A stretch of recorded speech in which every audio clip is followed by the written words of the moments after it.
Olá, iremos apresentar um trabalho sobre a Lei de Graham. Esse trabalho conta com a participação dos discentes Eduardo Oliveira Estelmo da Silva, Matheus Moura Machado e João Paulo Ramalho dos Santos Ribeiro, e o Rodrigo Stefani como docente da disciplina. Na introdução do nosso trabalho, iremos abordar alguns conceitos históricos sobre a Lei de Graham. Durante o século XIX, vários cientistas se empenharam para entender as características dos gases, como sua cinética molecular, já que era algo fundamental para o período da Revolução Industrial.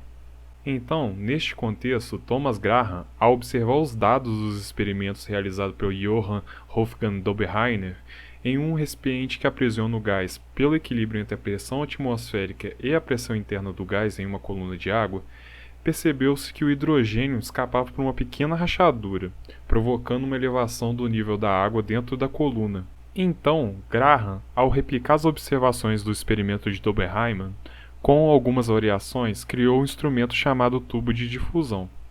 Esse instrumento consistia em um tubo de vidro com uma das suas pontas preenchidas com gesso poroso em aproximadamente meio centímetro de espessura. A outra ponta do tubo era imersa em um líquido ao qual poderia ser ou mercúrio ou água. O gás era então inserido dentro do tubo, deslocando-se a água ou o mercúrio, e o seu volume era portanto anotado. Enquanto o gás era difundido para fora do tubo através dos poros, o ar atmosférico também se difundia, só que para dentro do tubo. Então, o líquido poderia tanto elevar ou diminuir o seu nível dentro do tubo. Isso ia depender se o gás era mais leve ou mais pesado que o ar, respectivamente. Ele notou que essa diferença entre os níveis do líquido poderia acarretar em uma diferença de pressão através dos poros, provocando uma dificuldade na interpretação dos dados do experimento.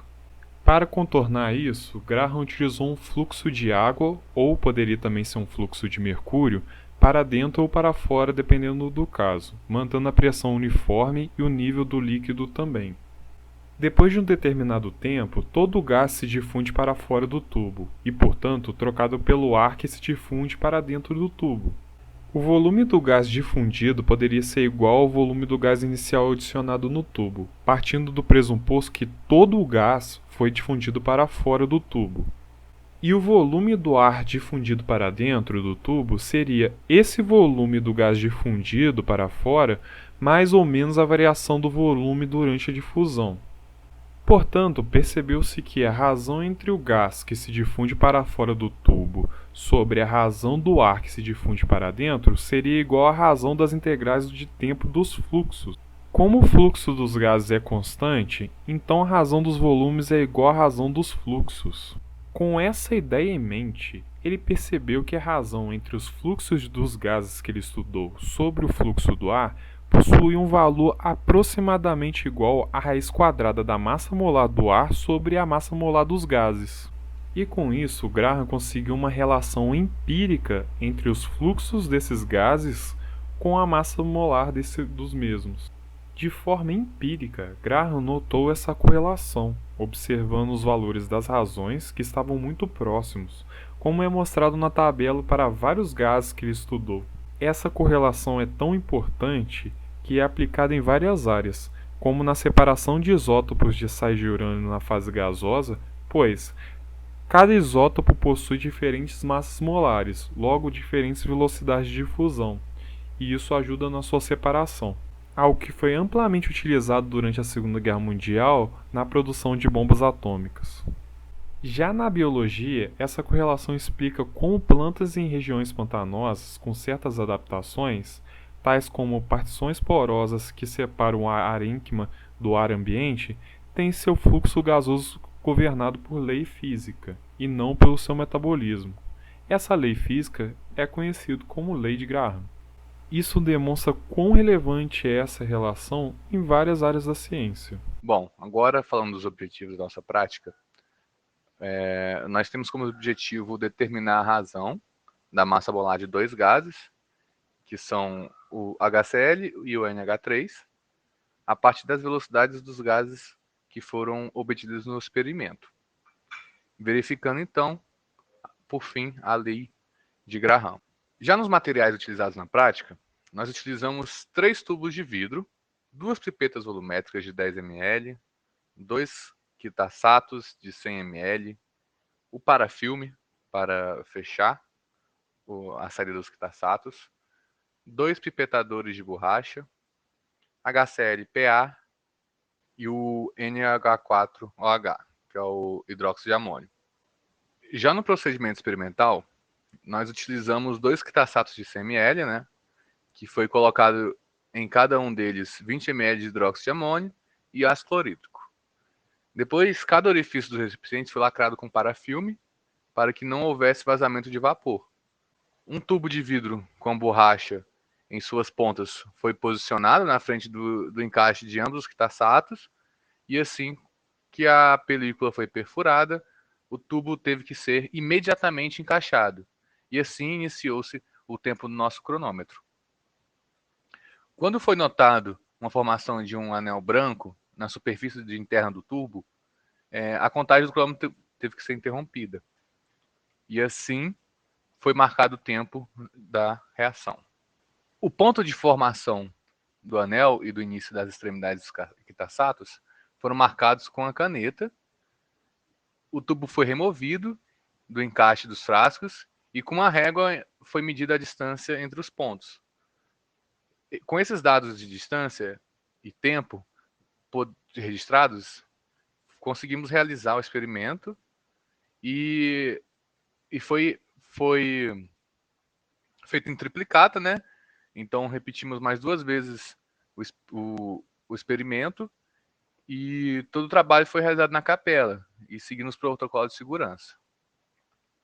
Resultados de discussões. Bem, nessa tabela está aqui apresentado os valores obtidos da distância do gás que percorreu do Erlenmeyer até onde aconteceu a reação que formou o cloreto de amônio. Então, as medidas foram 17,65 centímetros, 17,22 e 21,55.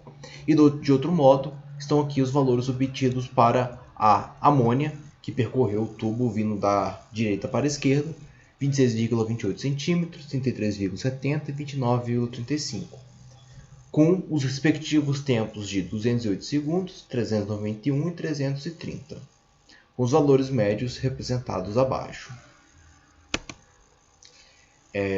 Aqui tem ilustrado como foi feita a questão dos cálculos, como o gás percorreu aquele tubo, considerou-se de que ele percorreu sem resistência em um movimento retilíneo uniforme. Então foi utilizado a distância percorrida por ele, dividido por esse tempo, e a partir disso foi calculado esse tempo, descobriu a relação dele em centímetros por segundo a menos 1, e foi convertido, então, multiplicando por 100 para centímetros dividido por 100 segundos.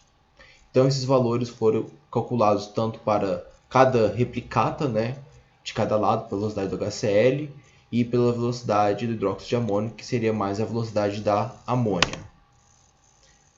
Deste modo, foi feita a razão da velocidade do HCl com a velocidade do amônio, obtendo estes valores. Por que é necessário fazer essa razão? Justamente para quando for aplicar na lei de Graham, para ter um comparativo. Então, desse modo, nós temos aqui essa tabela de dados com os valores calculados. Aqui ao lado tem as replicatas de cada valor obtido através dos cálculos e seus valores médios. Para compararmos o quão próximo essa razão está da razão da verdadeira massa molar, nós podemos fazer que primeiro vamos fazer a análise dos dados. Então, esse valor médio obtido aqui foi de 0,6249, com um coeficiente de variância entre nossas medidas de 19,13%. O desvio padrão utilizado foi desvio padrão aqui mesmo, utilizando as 3 medidas das razões calculadas anteriormente. Então, como valor de referência, pegou-se os valores de massa molar do nitrogênio, do hidrogênio, calculou a massa molar da amônia e a massa molar do ácido clorídrico. Deste modo, obteve-se o valor de 0,6417. Então, esse é o valor teórico que nossa razão de velocidade deveria alcançar, justamente por conta desta igualdade, do qual essa raiz dessa razão de ácido clorídrico e amônia é igual ao inverso dessa massa molar de amônia dividido pela massa molar do ácido clorídrico. Então, fazendo um erro relativo, utilizando esse valor de referência e comparando com esse valor medido, a distância que a gente teve da igualdade do valor real, a gente obtém este valor aqui de 2,61% de relativo, que é esse ajustamento do real. Então, a gente começa a pensar, por que teve um coeficiente de variância tão alto e um relativo tão baixo? Esse coeficiente de variância se deve muito às condições experimentais. Os tubos de vidro, o tamanho deles era irregulares e muitas vezes não estavam bem presos ao Erlenmeyer. E também existe a questão de quem estava fazendo a aferição do tempo e a visualização da formação do sal, que nem sempre era clara, então poderia se perder alguns segundos e tudo mais. Então isso cria vários erros sistemáticos ao longo do sistema que são difíceis de prever. E eles acabam transparecendo como dados aqui, nessa dispersão entre as medidas.